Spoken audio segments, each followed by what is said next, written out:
9वीं 10वीं के बच्चे सुसाइड अटेम्प्ट कर रहे हैं। हम लोग 11th में हमारा क्या होगा, क्लास 10 के बाद से 11th 12th के बाद से डायरेक्ट जंप किए, 12th का भी हमारा कोविड में निकल गया। तुम्हार काका भी जिंदा है रे, ये डायलॉग कल सबको याद आ गया, उन सबको जो ऑनलाइन एग्ज़ाम की डिमांड कर रहे थे। सबका ये कहना था कि काका हमर जिंदा है। दरअसल मुख्यमंत्री भूपेश बघेल कल एक बयान जारी करते हैं, मीडिया को जवाब देते हैं कि ऑनलाइन एग्ज़ाम के संबंध में उन्होंने उच्च शिक्षा विभाग को निर्देश दिए हैं, प्रक्रिया चल रही है, आज कल में आदेश जारी हो जाएगा। ये बयान जैसे ही मीडिया में आई सामने, भिलाई टाइम्स ने भी सबसे पहले इस वीडियो को जारी किया न्यूज़ के माध्यम से, उसके बाद से छात्रों में एक खुशी की लहर आ गई, एक उमंग आ गई जो ऑनलाइन एग्ज़ाम की डिमांड कर रहे थे। इसलिए मुझे ये कहना पड़ा काका अभी जिंदा है रे, क्योंकि कल जैसे ही ये वीडियो वायरल हुआ, जैसे ही ये वीडियो सामने आया लोगों के बीच में, सब ये कमेंट में करते रहे कि हमारा काका जिंदा है। जैसा कि उनकी शैली है, भूपेश बघेल जब भी किसी वो करते हैं तो वो बोलते भी हैं कि काका तुम्हारा जिंदा है रे। ये ऑनलाइन एग्ज़ाम हमें कोरोना काल में सबसे ज़्यादा देखने को मिला, सुनने को मिला। तो ऑनलाइन एग्ज़ाम को लेकर एक कहीं ना कहीं संभावना 90% 99% बन चुकी है। कल आदेश जारी हो सकता है ऑनलाइन एग्ज़ाम के संबंध में। हेमचंद यादव दुर्ग यूनिवर्सिटी ने आज एक आदेश जारी कर दिया है, जिसमें उन्होंने जो 1 अप्रैल और 16 अप्रैल से जो परीक्षा होने वाली थी उन सभी परीक्षाओं को स्थगित कर दिया है। तो अब अगला आदेश जो जारी होने वाला है ऑनलाइन एग्ज़ाम के संबंध में होने वाला है। मेरे साथ जो शख्स 2 लोग बैठे हैं, दोनों छात्र हैं और दोनों एनएसआई से पदाधिकारी हैं, और लगातार मैंने इन दोनों को देखा है ऑनलाइन एग्ज़ाम के बारे में जो लड़ाई इन्होंने लड़ी है। लेफ़्ट साइड में मेरे साथ देविका यादव है और राइट साइड में आकाश कनौजिया एनएसआई के प्रदेश सह सचिव है, और अभी कोई पोस्ट नहीं है, लड़ाई लड़ रही है, छात्रों की लड़ाई लड़ रही थी। और मैंने इनकी दोनों की बातें सुनी, देखी, बहुत अच्छे से इनको देखा मैं पूरे आंदोलन में। देविका एक लौती छात्र है जिनकी बात कुलपति अरुणा पल्टा ने सुनी। मैंने वो उस दिन का प्रदर्शन भी देखा, वहाँ पे मौजूद था उस प्रदर्शन में, हमने वीडियो भी जारी किया, हम जारी दिखाएंगे भी आपको वीडियो कि इन दोनों के बीच में क्या क्या बातें हुई थी, कुलपति और देविका यादव के बीच में। देविका यादव जब छात्रों की बात रख रही थी तब कुलपति ने सबकी बात को सबको रोका और देविका की पूरी बात को सुनी। तो देविका के जो प्रेजेंटेशन थे, बताने का जो तरीका था, जो एक छात्रों की जो भावना थी, उन भावनाओं को उन्होंने जिस तरीके से रखा, शायद उनकी बातें उनके कानों तक गई और उन्होंने इस चीज़ को महसूस किया। उस चीज़ को मुख्यमंत्री भूपेश बघेल ने भी छात्रों के माध्यम से, एनएसआई के माध्यम से, इन लोगों के माध्यम से, जो छात्र है, जो एनएसआई के पदाधिकारी है, उनके माध्यम से इन्होंने मुख्यमंत्री तक बात पहुँचाई। तो फिर से कहोगे काका जिंदा है? काका जिंदा है। काका जिंदा है। कैसा लग रहा है? मतलब आप लोग की लड़ाई थी, लगभग मेरे साथ 2 महीने की लड़ाई थी ये। जी, मैं तो सबसे पहले आपके चैनल का भी धन्यवाद करूंगा जिन्होंने छात्र हित के मुद्दों को लगातार उठाया। वह इसके अलावा हम छत्तीसगढ़ के माननीय मुख्यमंत्री भूपेश बघेल जी का भी धन्यवाद करते हैं, जिन्होंने छात्रों की समस्याओं को अपनी समस्या समझकर उस पर तत्काल प्रभाव से कार्रवाई कराई। जैसा कि ज्ञात हो, 2 दिन पहले ही हमारे छत्तीसगढ़ एनएसआई के प्रदेश अध्यक्ष नीरज पांडे जी के नेतृत्व में पदाधिकारी उनसे मिले। 2 दिन के अंदर तड़फड़ में सब चीज़ें क्लियर होते जा रही हैं। आज ही दुर्ग विश्वविद्यालय की ओर से आदेश जारी हुआ है में परीक्षाओं को स्थगित किया गया, जिसका टाइम टेबल आ चुका था। और अभी जो सूचनाएं हमें प्राप्त हो रही है, बमुश्किल आज शाम तक या कल तक, चूँकि आज छुट्टी है कर्मा जयंती के अवसर पर, कल तक पूरी संभावना है कि ऑनलाइन एग्ज़ाम के आदेश आ जाएंगे। देविका, तुम्हारी बात सरकार ने सुन ली, यूनिवर्सिटी ने सुन ली। आपको लगा था कि आप इतनी मजबूती के साथ, इतने दावों के साथ बातें रखेंगी तो बात पहुंच जाएगी? लगा तो था, लेकिन कुछ पल के लिए जब हमारी कुलपति मैडम जी ने कहा कि सेंटर्स तैयार कर लिए गए हैं, ये सब कुछ हुआ, तो उस टाइम के लिए थोड़ा सा लगा कि शायद ना हो पाए। लेकिन हम पीछे नहीं हटे, क्योंकि हमको तो चाहिए था ऑनलाइन एग्ज़ाम। हमारे जो दर्द है, हमारी जो पीड़ा है, उसको हमारे काका ने समझा। बस उसके लिए हम जितने भी छात्र छात्राएँ हैं, हमेशा से यही कहते कि हमारे काका जिंदा है बस। और सबसे पहले कुलपति जी मैडम को मैं ये बात कहना चाहूँगी कि जब मैं गई थी वहाँ पे, तो हम एनएसयूआई वाले जितने भी छात्र छात्राएं गए थे, सभी ने इतनी मेहनत की थी। 1.5 2 घंटे हम धूप में खड़े रहे, नारेबाजी करते रहे हम लोग। इतना हम बोलते रहे, मैडम बाहर आइए, मैडम बाहर आइए। मैडम तो बाहर आने को तैयार नहीं। और एक बात उन्होंने ये कही थी कि आप रात तक बैठे रहो, आंदोलन करते रहो, हम बाहर नहीं आएंगे। इस वजह से कुलपति मैडम के सामने थोड़ा सा ऐसी बात रखनी पड़ी। बात ईगो में आ गई थी बात ईगो में आ गई थी। मैडम ने कहा था रात तक बैठे रहे, तो ह्यूमन ह्यूमन राइट्स का भी तो कुछ होता है क्या? हम सिटीजन्स हैं, हमारा कुछ हक है। मैडम आप बाहर आती, 10-15 मिनट हमारी बात सुनती। मैम मना कर दी थी, लेकिन जब हम सामने आए कुछ लड़कियां, तो उसके बाद फिर मैम आई, उन्होंने मेरी बात सुनी और उन्होंने कहा कि प्रशासन जैसा चाहेगा वैसा हम फैसला लेंगे, एक बार मैं और बात करके देखूंगी। फिर उसके बाद गए सीएम, हम काका के पास हमारी बात पहुंचाई, हमारे दर्द को हमारे काका ने समझा, बस इसलिए हम बहुत खुश हैं। अगर मैं फिर से उन तर्कों के बारे में बात करूं कि क्यों ऑनलाइन एग्ज़ाम होने चाहिए, क्योंकि एक बड़ा धड़ा भी है जो ऑफलाइन एग्ज़ाम की डिमांड कर रहा है। आपके नज़रिए से, आप लोग छात्रों की आवाज़ बनकर गए थे, तो आपके नज़रिए से फिर से उन 5 तर्कों के बारे में बताइए कि ऑनलाइन एग्ज़ाम क्यों होना चाहिए।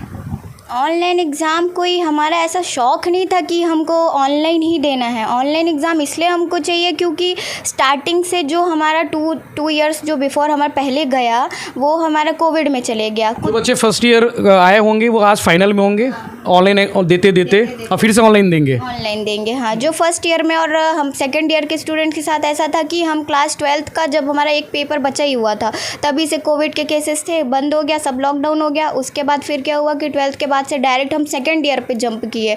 12th के बाद से सेकेंड ईयर पे जंप, फर्स्ट ईयर ऑनलाइन, कुछ भी बेस क्लियर नहीं, वो स्टूडेंट्स कैसे करेंगे? और कुछ फर्स्ट ईयर वाले थर्ड ईयर में, तो बहुत ज़्यादा प्रॉब्लम्स हो रही थी। और मैम ने, अगर ऐसा था तो हाफ ईयरली भी हमारा ऑफलाइन करवाना था मैम, तब भी हमको थोड़ा टाइम मिल जाता मेंटली। हाँ, ऑफलाइन कैसे होता है थोड़ा तो आइडिया हो जाता, पढ़ लेते। लेकिन 1 महीने पहले बोलती हैं कि क्या कहते हैं कि ऑनलाइन एग्ज़ाम नहीं, ऑफलाइन देना है इस बार स्टूडेंट्स को। तो सभी स्टूडेंट्स के मन में घबराहट सी हो गई कि हम तो फेल हो जाएंगे, करेंगे क्या? एक होता है, अब मैम तो ठीक है बोल दिए, हर एक स्टूडेंट्स का माइंड, दिमाग, सिचुएशन, फैमिली कंडीशन कुछ भी सेम नहीं होती है। पढ़ने वाला दिन रात पढ़ के तो कर भी लेता है, लेकिन जो गरीब हैं, कोविड की वजह से सबकी कंडीशंस ख़राब थी, बच्चे पार्ट टाइम जॉब करने लगे थे, कहीं कहीं जाने लगे थे, उन सब का क्या होता? पढ़ना भी सबको है और जॉब भी करनी है, कैसे करते बच्चे? सबकी प्रॉब्लम्स, अब ये सब चीज़ की प्रॉब्लम्स को समझा हमारे काका ने बस। आकाश, ये बताओ, जब आप ऑनलाइन की मांग कर रहे थे तो कुछ ऐसा भी धड़ा रहा होगा जो ऑफलाइन के पक्ष में थे, वो आपको कुछ बोले नहीं कि यार ऑफलाइन होने दो, क्यों ऑनलाइन कर रहे हो? ऑफलाइन होने से बहुत फ़ायदे हैं, नुकसान है, कुछ धमकी चमकी, कोई कमेंट में कोई नेगेटिव कमेंट वगैरह भी आए होंगे आपको? देखिए, मैं जहाँ तक जानता हूँ, आपके चैनल पे डिबेट भी हुआ था और एबीवीपी ऑनलाइन परीक्षा का, ऑनलाइन के पक्ष में तो ऑनलाइन का विरोध कर रही थी, ऑनलाइन परीक्षाएं का विरोध कर रही थी। पर मैं आपके चैनल के माध्यम से उन एबीवीपी के कार्यकर्ताओं को, पदाधिकारियों को ही बताना चाहूँगा, हाल में ही आपने भी देखा होगा, छत्तीसगढ़ के पूर्व सीएम रमन सिंह जी का एक वीडियो वायरल हुआ था जिसमें उन्होंने ऑनलाइन परीक्षा की मांग की थी। तो मेरा तो उनको पहले कहना है कि आप अपने संगठन में चर्चा कर लीजिए कि उनको करना क्या है। दूसरी बात, मेरे को जहाँ तक समझ आता है, छत्तीसगढ़ के जो 95% छात्र होंगे वो ऑनलाइन परीक्षा की ही मांग कर रहे थे। जो 5% बचे हुए दिख रहे हैं वो या तो कांग्रेस विरोधी है, या तो एनएस विरोधी है, या वह छात्र विरोधी हैं, जो छात्रों की ज़िंदगी का परवाह ना करते हुए, करियर की परवाह ना करते हुए, वह सिर्फ अपनी राजनीतिक रोटी सेकना चाहते हैं। उन्हीं लोगों ने ऑफलाइन परीक्षा की मांग की, वो ऑनलाइन परीक्षा का विरोध किया। तो उनका एक तर्क ये भी था कि ऑफलाइन एग्ज़ाम इसलिए ज़रूरी है क्योंकि उससे क्वालिटी एजुकेशन भी प्रूफ होता है, इम्प्रूव होता है, दिखता भी है। ऑनलाइन में क्या है, फिर वो चीटर कहलाते हैं कि यार तुम पेपर अपलोड होंगे, उसको घर जाके भरोगे और आप पास हो जाओगे। तो उनका ये तर्क था, ऐसा नहीं था कि ऑनलाइन का विरोध वो कर रहे थे।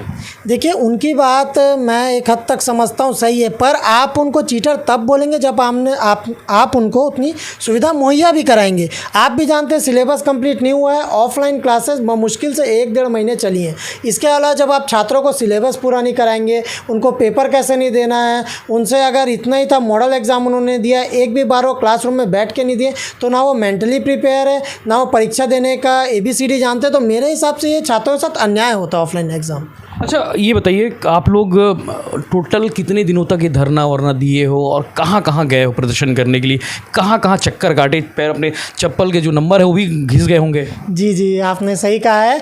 घिस इसलिए गया क्योंकि यूनिवर्सिटी राज्य शासन को गलत जानकारी प्रोवाइड करा था। लास्ट जो प्रदर्शन हुआ था उसमें मैंने कहा था कि जो यूनिवर्सिटी प्रशासन है वह राज्य शासन को गलत जानकारी दे रहा है, क्योंकि छत्तीसगढ़ में अभी जो सरकार है कांग्रेस की, वो जन हितैषी सरकार है, छात्र हितैषी अच्छी सरकार है, वह छात्रों के साथ कभी अन्याय होने नहीं दे सकती, क्योंकि पिछले 2 बार भी ऑनलाइन एग्ज़ाम हुआ है छात्रों के हित को देखते हुए। हमने लगभग 1 से 1.5 महीना ऑनलाइन एग्ज़ाम के लिए लगातार संघर्षरत रहे हैं। सोशल मीडिया हो जाए, यूनिवर्सिटी घेराव हो जाए, कलेक्ट्रेट घेराव हो जाए। मेरे को जहाँ तक याद आ रहा है 3 बार हमने यूनिवर्सिटी का छात्रों के साथ 1000-1500 की संख्या में घेराव किया। वह कलेक्ट्रेट भी जाके वहाँ पे हमने 1000-1500 की संख्या में घेराव किया। सारे छात्र थे ना, वो खुद से निकलते थे कि बुलाना पड़ता था उनको? मैं आपको बताना चाहूँगा सच्चाई एकदम, मुश्किल से एनएसयूआई के 10 पदाधिकारी रहते होंगे, बाकी समस्त छात्र ही अपनी मतलब कार्यक्रम की योजना बनाते थे, खुद ही इकट्ठे होते थे, खुद ही हमको फ़ोन करके बुलाते थे। व्हाट्सएप ग्रुप में मैं भी हूँ जिसमें वो तैयारी करते थे, उसमें दिखता था कि रात में कल सुबह मिलना है, सब आना है, कुछ शायद ऐसी रणनीति बनती थी। हाँ, रणनीति बनती थी। 2 दिन पहले से व्हाट्सएप ग्रुप बनाए जाते थे, टेलीग्राम पे ग्रुप बनाया जाता था, हर एक स्टूडेंट्स उसमें ज्वाइन होता था, उसमें बोलते थे आज हमको यहाँ घेराव करना है, कैसे भी हमको प्रशासन हमारी बात सुने बस। और कुलपति मैडम ने नहीं सुना, तभी भी छात्रों ने उस चीज़ को किया डिसाइड कि हमको सीएम हाउस का घेराव करना। प्लानिंग होती थी कि मुझे याद है कि रात के 9-10 बजे एक मैसेज आता है कि यार कल सबको आना है, कल कुछ बच्चे नहीं आए थे, इस कॉलेज के बच्चे नहीं आए थे, यहाँ से आने हैं। मतलब ऐसे मैं तो 2-3 ग्रुप में हूँ, पता नहीं आप लोग बहुत सारे ग्रुप में हो गए। जी बहुत सारे ग्रुप में, और उसमें मतलब कंपटीशन की तरह चलता था कि आज इस कॉलेज के बच्चे ज़्यादा है तो उस कॉलेज के बच्चे। पर यह अच्छा लगा कि छात्र अपने चीज़ों को लेकर लड़े, ये सबसे बड़ी बात है कि छात्रों को अपने हक के लिए लड़ना चाहिए। और मैं बहुत खुशनसीब हूँ समझूंगा कि दुर्ग विश्वविद्यालय में ऐसे छात्र पढ़ रहे हैं जो अपने लिए स्टैंड कर सके, वरना हर बच्चे आते हैं और ये चाहते हैं कि संगठन उनके काम करे। पर ये जो अभी हाल में प्रदर्शन हुए, इसमें 95% आप देखेंगे तो छात्र थे, 5 से 10 पदाधिकारी हर कार्यक्रम में उपस्थित थे। कुछ कमेंट्स भी हमारे वीडियो में आए कि भैया ऑनलाइन कराओ, ऑनलाइन कराओ। मतलब ये तो 90% कमेंट यही होते थे, ऑनलाइन कराओ। कुछ धमकी भी देते थे, कक्का तोला निपटा दे वो 2023 में, मतलब निपटा दे मतलब कि सरकार गिरा देंगे, है ना। कुछ तो बोलते थे कि सुसाइड कर लेंगे करके। तो ये छात्र एकदम इतने ज़्यादा परेशान थे इस चीज़ से, इस चीज़ के लिए बहुत परेशान थे, क्योंकि ऑब्वियसली मरने की बात कर रहे थे भाई। वो तो सरकार गिराने तक की बात कर डाले थे। हाँ, वो तो करना ही था, क्योंकि जैसे कि हमारी युवा शक्ति है और मोस्टली 18 से 25 साल के तक वर्ष के जितने भी युवा पीढ़ी है सब हम कॉलेज स्टूडेंट्स ही हैं। और हमारी बात अगर नहीं सुनी जाएगी तो कुछ तो गुस्सा रहेगा युवा पीढ़ी का कि हमारी सरकार ने बात नहीं सुनी। और ऊपर से हम NSUI समर्थक, छत्तीसगढ़ में कांग्रेस की गवर्नमेंट है और हमारी बात नहीं सुनी जाती तो कहीं ना कहीं तो गुस्सा निकलता है। रीज़न था कि डिमांड करने वाली जो पार्टी थी, डिमांड करने वाला जो छात्र विंग था वो NSUI था, national student union of India. Yes. एक चीज़ और है कि एक बड़ा वर्ग है इसमें, छात्रों की संख्या जो है हेमचंद यादव यूनिवर्सिटी में 60,000 रेगुलर और 90,000 के आसपास प्राइवेट बच्चे, मतलब 1 लाख 1.5 लाख के आसपास छात्रों की संख्या। मतलब ये 1.5 लाख वोटर इनके फिक्स हो गए भूपेश बघेल जी के।